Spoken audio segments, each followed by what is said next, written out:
The things that are unique to winning in business in America today are not outside artificial things like IQs, college board scores, college degrees, and stuff like that. The key to winning in these United States is what's inside a person. It's your integrity. It's your people abilities. It's your character. I believe in developing this winning edge. I've got 10 or 12 points that I won't be able to go over with you tonight, but let me just give you a flavor of what I think you've got to do to succeed in these United States. Number one, you've got to get excited. Folks, I don't believe anybody will ever tell you anything more important than this in winning in these United States. 90+% of winning in anything you try to do in America today, you've got to be excited. People in America won't follow or believe in a negative, dull, disillusioned, frustrated, dadgum crybaby. People want people that are positive and excited and enthusiastic and tough.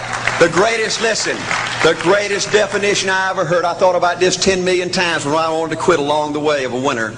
This guy said almost everybody in America can stay excited for 2 or 3 months.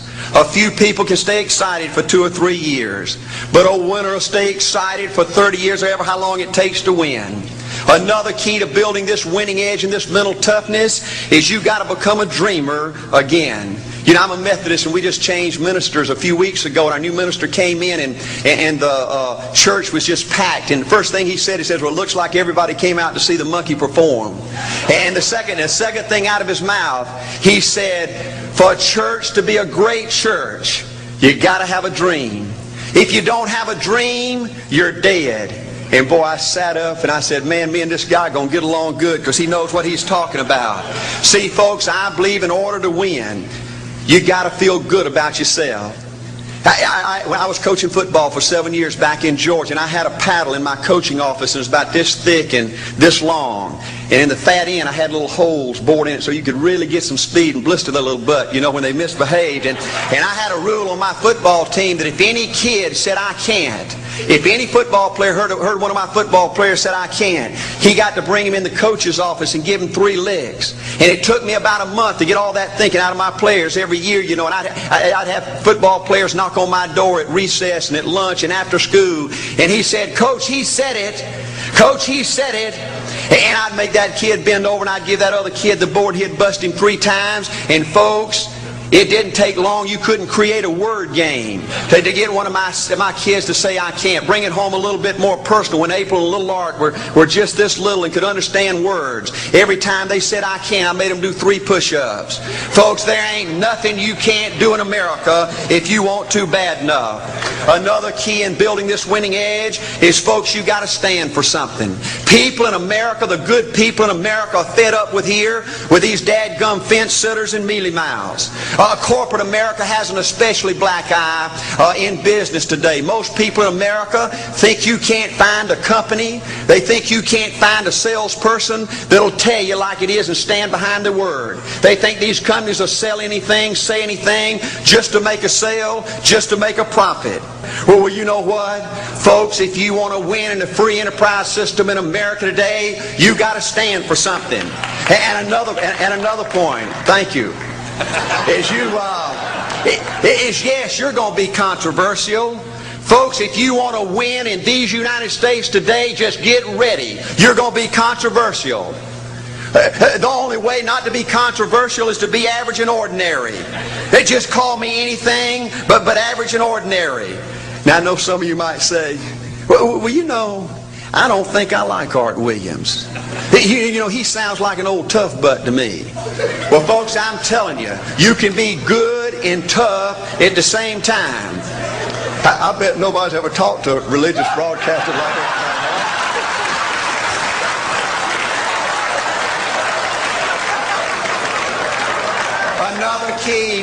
Another key to developing this winning attitude that'll give you a chance to do something great in American business is, folks, you've got to make a total commitment to what you're about.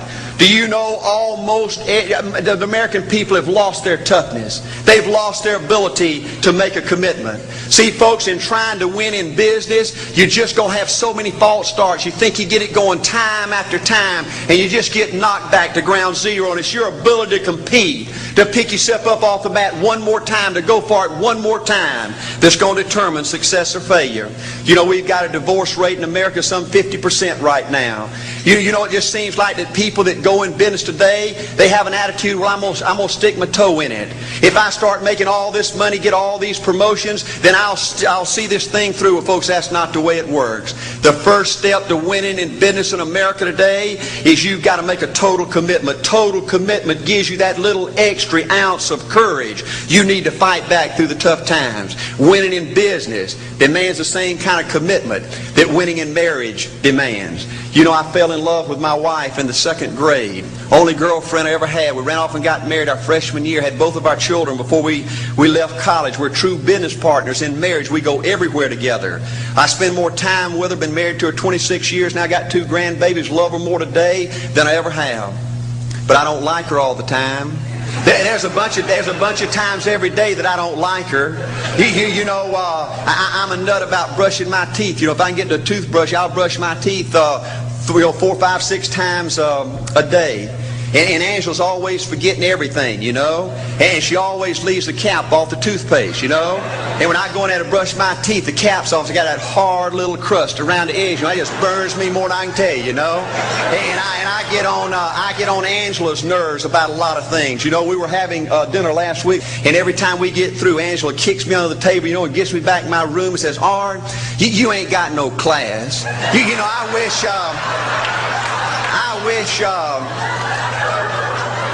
wish, Art, you could learn to eat with your mouth closed, you know. But see, folks, if you want to win in business, everything's not going to work out like you want it to, but you got to be committed. I want to have great kids. I want to have a wonderful relationship. I want to have tremendous grandbabies. Another key in building this winning edge in business is you've got to learn to treat people good. Another thing that these universities pollute America, corporations with, is this attitude, you better not get to know your employees. You better not become friends or get to know the spouse or the children of your employees, because you might have to fire them, you might have to reassign them. And if you're close friends, you can't manage people in a tough-minded way. Bull. Folks, the only way to manage people and get the most out of people is treat them good. Learn to love them and care about them. Yes, it hurts from time to time, but it's the only way. You know, everybody you work with in business, you've got to look at them and pretend there's a flashing sign on their chest.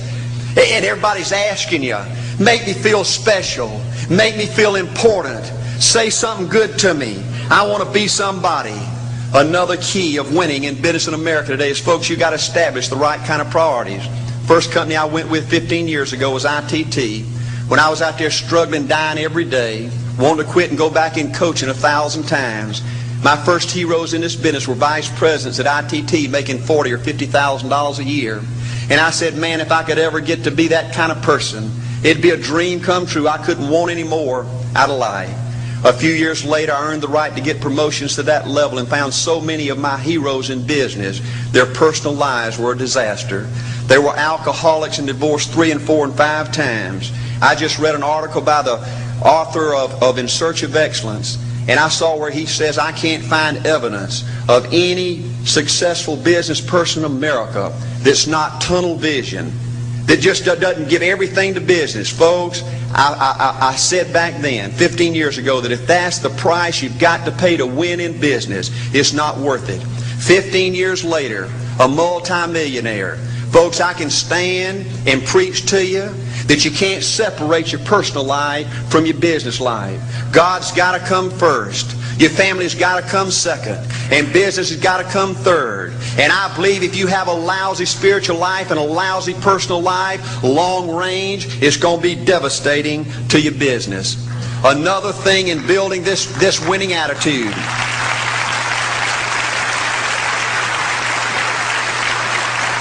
Another thing in building this winning attitude in business. I see tall people make it big in business and short people, dumb people and smart people, fat people and skinny people. But if you cut open the winners in business, I see a heart of a champion. And all these people are competitors and they don't quit. I believe desire and will to win is everything. I don't know why I'm like I am, but my butt's always burning. There's always something say, Art, dadgummit, you're supposed to go for it. Art, dadgummit, you're supposed to be somebody. You're supposed to make a difference with your life. What does the $500,000 a year person do? The $50,000 a year person doesn't do. You look at the outside and study those two individuals, everything seems to be the same. They both are the same sex, they both are the same age, they have the same training, the same positions, the same contract, the same fringe benefits. They both are successful, they work hard, they're good family people, make tough commitments. But what's the difference? What does the $500,000 a year person do? The $50,000 a year person doesn't do. He pays the price and a little bit more. He works hard and a little bit more. He's loyal to the company and a little bit more. He believes in a little bit more. He makes money and a little bit more. He saves money and a little bit more. If you want to win in these United States, you got to be tough and you can't quit. The last thing I'll talk to you about today in building this winning edge is, folks, if you want to win in business, you got to be a leader. Leadership is everything. You show me anything in these United States that win, I'll show you a leader at work. You show me a successful church, Boy Scout troop, club, football team, business, I'll show you something run by a leader. See, I thought at one time in my life you had to be smart to win. I used to have these smart people that dress so pretty and talk so pretty and use these big words. They just intimidated me. And I said, Art, you can't ever be that good. Why don't you just throw in the towel and go on back and coach football for a living? And I found two things out about smart people. I think it's almost impossible for a smart person to win in business in America today. Because I find smart people spend their whole lifetime figuring things out. They're always trying to figure out an easier way and a quicker way. And another thing I found out about smart people is they just don't get around to doing nothing. And see, somebody like Art Williams, everybody said, well, he can't do it. And somebody like that can't do it. But he does it. See, folks, I want you to know almost everybody in America almost does enough to win. They almost get there. They almost are over the hump. They almost have it going. They almost, in everything they do, almost is a way of life to almost everybody in America. But the winners do it. What do? They do whatever it takes to get the job done. They do it, and do it, and do it, and do it, and do it, until the job gets done. And then they talk about how great it is to be somebody they're proud of. We need leaders in America who can do it. If you want to become somebody, do it. If you want to go in business for yourself, do it. If you want to become financially independent, do it. I hear too much talk in these United States. Everybody can talk a good game. We need people in America who can do it. I go all over this country with A.L. Williams, and I have people say, Art, you can count on me. Wonderful. Just do it. Art, I guarantee you this is my last stop. I'm going to win now. Super duper. Just do it. Art, if I could just have one good month and get the ball going, I know I could make it big. Super. Just do it. Art, if I could just pay off this debt, I could really go. Great. Just do it. Art, if I could just sell my house. Do it. But houses ain't selling. Do it anyway. Art, I'm not making any money. What can I do? You just do it. Do what, Art? You do it, and do it, and do it. Art, I guarantee I'm going to win this contest. Super duper. Just do it. Art, I'm over the hump now. Watch my smoke. Great. Just do it. Art, I want to make it so bad I can taste it. What I do? You just do it. Art, I'm a vice president now. Can I quit doing it? No. Art, I don't know if I can keep on keeping on. I'm really hurting. What I do? You just do it. Do what, Art? You do it, and do it, and do it. Art, all my life I wanted to be somebody important. Well, what do it then? Art, I'm going to save money so I don't have to go through this again. Great. Just do it. Art, I don't feel like I've had enough training. What I do? You just do it. Art, my manager don't give me no help. What I do? You just do it. Art, you don't understand. I was Mr. Everything at my former company. You don't mean I have to start off down here at the bottom and do it, do you? Yep, you really got to do it. Art, All right, what's the primary difference between winners and losers? The winners do it. They do it and do it and do it and do it until the job gets done. And then they talk about how great it is to finally have achieved something unique, and how glad they are that they didn't quit like everybody else, and how wonderful it is to finally be somebody they're proud of and make a difference with their life. Thank you.